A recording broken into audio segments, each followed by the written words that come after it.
정답은 2번입니다. 판례는 고속도로의 관리상 하자가 인정되는 이상, 고속도로의 점유관리자는 그 하자가 불가항력에 의한 것이거나 손해의 방지에 필요한 주의를 해태하지 아니하였다는 점을 입증하여야 비로소 그 손해배상의 책임을 면할 수가 있다고 봅니다. 4번 지문에서 국가배상법상 영조물에는 하천, 해변과 같은 자연곡물도 포함되므로 옳은 지문입니다. 국가배상법상 공공영조물은 행정주체가 직접 행정목적에 제공하는 유체물, 즉 학문상의 곡물을 의미하며 민법의 공작물보다 넓은 개념입니다. 따라서 공공영조물은 물건의 집합체인 공공시설과 인공곡물, 자연곡물을 포함하며 공작물에 한하지 않고 자동차, 항공기, 동물 등의 동산도 포함됩니다.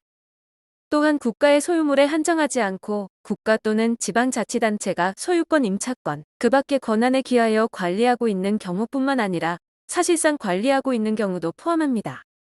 국공유재산 중 일반재산은 곡물이 아니므로 공공영조물에서 제외되며 따라서 일반재산에 의한 손해배상은 민법에 의합니다. 영조물 책임의 부정 사례를 암기해야 합니다. 영조물의 설치 관리의 하자란 영조물이 통상적으로 갖추어야 할 안전성을 결여한 상태를 말하며 이러한 안전성의 결여는 그것이 설치 당시부터 존재하는 하자이든 관리 과정에서의 하자이든 묻지 않습니다. 객관설은 영조물의 설치 관리의 하자, 유무를 영조물이 통상 갖추어야 할 물적 안전성을 결여하였는지의 여부에 따라 판단하는 것을 말합니다. 따라서 영조물의 설치 관리상의 하자의 유무는 객관적으로 판단되어야 하므로 하자 발생에 있어서 관리자의 고의 과실은 문제되지 않습니다. 객관설에 의할 때 하자의 존부는 개별적 구체적으로 판단하며 불가항력은 면책사유로 인정됩니다.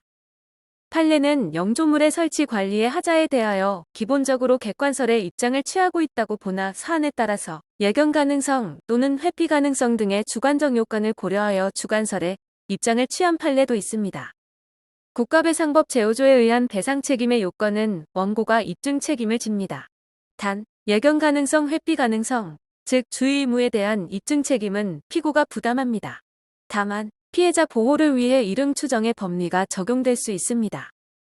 영조물의 설치 관리에 하자의 하자와 손해 발생 간에는 상당 인과관계가 있어야 합니다. 자연현상이나 제3자의 행위 또는 피해자의 행위가 그 손해의 원인에 가세한 경우에도 인과관계가 인정될 것인가에 대해서 판례는 이러한 경우에도 인과관계가 인정된다고 봅니다.